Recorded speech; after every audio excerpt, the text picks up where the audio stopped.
নমস্কার, আমি প্রত্যয়। তো এখন এই ভিডিওতে কতগুলো সত্যি কথা বলবো। সিরিয়াসলি তাণ্ডবের ট্রেলারটা গতকাল ড্রপ আউট করা হয়, আমি দেখিনি। আজকে সকালে দেখলাম।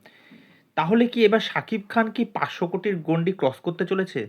আমার তো তাই মনে হয়। বিশ্বাস করুন, আমার এক ফোঁটাও এই ট্রেলারটা দেখার পর আমি মানতেই পারছি না যে এই কাজটা মানে তার প্রিভিয়াস কাজগুলোকে জাস্ট ছাপিয়ে বেরিয়ে যাবে। কি লাগছে এখানে শাকিব খানকে? আপনারা দেখুন ডে বাই ডে তিনি নিজেকে যেভাবে ট্রান্সফর্ম করেছেন, যেভাবে নিজেকে চেঞ্জ করেছেন, তার হাঁটা, চলা, সোয়াগ, অ্যাটিটিউড, বডি ল্যাঙ্গুয়েজ, চোখ মুখের অভিব্যক্তি যেন আলাদাই কথা বলছে।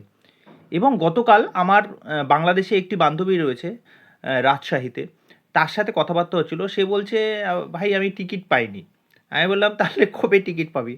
বলে, "দেখা যাক কপালে কখন আছে যে কবে টিকিট পাবো।" তো ওর সাথেই রাতে কনভারসেশন হচ্ছিল। আমি খেয়ালও করিনি যে তাণ্ডবের ট্রেলার দিয়ে দেবে। এবার চলে আসি ট্রেলারে।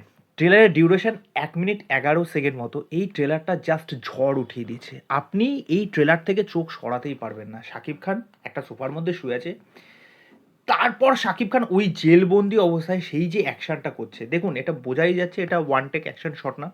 একেকটা যে গানের বিটে, বিটে যেই অ্যাকশন সিকোয়েন্সগুলো হচ্ছে জাস্ট অন্য লেভেলের। এবং শাকিব খানের পারফরম্যান্স প্রত্যেকটা জায়গায় দেখুন। এই লোকটা কতটা প্যাশনেটলি কাজ করে যাচ্ছে প্রত্যেকটা কাজে, নিজের চরিত্রগুলো নিয়ে কতটা ভাবছে এবং তার যে এই চরিত্রটা কতটা ম্যাডনেসে ভর্তি এবং সে কী, কী করবে মানে তার সামনে যারা আসবে তাদেরকে তো জাস্ট সে উড়িয়ে নিয়ে যাবে। ওকে? এবং ব্যাকগ্রাউন্ডে যে মিউজিকটা চলছে এবং অপরদিকে জয়া আহসান। এবার তাদের যে টাসেলটা আমরা দেখতে পাবো। দেখুন, মোটামুটি এখন সব জায়গায় কিন্তু ক্লিপিংসে ভরে যাচ্ছে এবং এটা দেখতেও পাচ্ছি এখানে দুর্দান্ত সব ক্যামিও থাকতে চলেছে। ওকে? যার মধ্যে কিন্তু নিশোও রয়েছে। যাই হোক, সিনেমাটা আমি চাই তাড়াতাড়ি আমাদের ভারতে আসুক। আমি এই সিনেমাটা দেখার জন্য প্রচণ্ড এক্সাইটেড। এই ট্রেলার জুড়ে শাকিব খান জাস্ট আগুন লাগিয়ে দিয়েছে। কোনো কথা বলার জায়গাই নেই।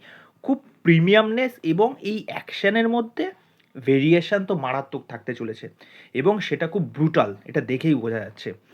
তো ওভারঅল এই ট্রেলারটা জাস্ট উড়িয়ে দেওয়ার মতো, তাক লাগিয়ে দেওয়ার মতো। মানে আমি তো অন্যান্য কাজের ট্রেলার দেখবার পর আমার মনে হচ্ছে ওই ট্রেলারগুলো জাস্ট ফিকে পড়ে গেছে এই ট্রেলারের সামনে। মানে তাণ্ডব রায়ান রাফির মানে একটা আলাদা জনারেই যেন চলে গেছে। আমি না রিসেন্টলি একটা দেখছিলাম, ইন্টারভিউ দেখছিলেন, যেখানে শাকিব খান, জয়া আহসান এবং অন্যান্য যারা স্টার কাস্ট আছে তারা ছিলেন, রায়ান রাফিও ছিলেন। সেখানে শাকিব খান বলতে শোনা যায় যে, "রাফি, মানে এইটা তোর কেরিয়ারের সবচেয়ে বেস্ট কাজ হতে চলেছে।" এবং এইটার ঝলক দেখে তো বোঝাই যাচ্ছে। এবং আপনারা যারা এই সিনেমাটা দেখেছেন তারা তো আরও ভালো বলতে পারবেন যে এই সিনেমাটার মধ্যে কী আছে। মানে অন্যান্য সব সিনেমাকে জাস্ট ছাপিয়ে যাবে। এবং যেটা প্রথমে বললাম যে সিরিয়াসলি শুধুমাত্র তো বাংলাদেশে না, ওভার দ্য ওয়ার্ল্ড এই সিনেমাটা যখন রিলিজ করবে, এই যে কী ব্যবসা করবে, কী কালেকশন করবে, জাস্ট আগুন লাগিয়ে দেবে। তো আমি এই কাজটা দেখবার জন্য মুখিয়ে আছি। আমাদের ভারতে কবে রিলিজ করে বা ওটিটিতে কবে রিলিজ করে। দেখুন, যেহেতু এসবিএফ এই কাজটার সাথে যুক্ত আছে, সুতরাং আমি তো এই কাজটা দেখার জন্য প্রচণ্ড এক্সাইটেড। কেননা তুফান যখন এসেছিল তখন আমি সেই সিনেমাটা দেখেছিলাম। এবার আমার কাছে মনে হচ্ছে না, তুফান যেন বাচ্চা মনে হচ্ছে। মানে তাণ্ডব মানে একটা আলাদাই। তা যাই হোক, আমার এই হলো রিঅ্যাকশন। আমি জাস্ট হয়ে গেছি শাকিব খানকে দেখে। তা তোমাদের এই বিষয়ে কি মতামত সেটা অবশ্যই কমেন্ট করে জানিও। তো চলো আজকে এখানেই শেষ করছি। বাই।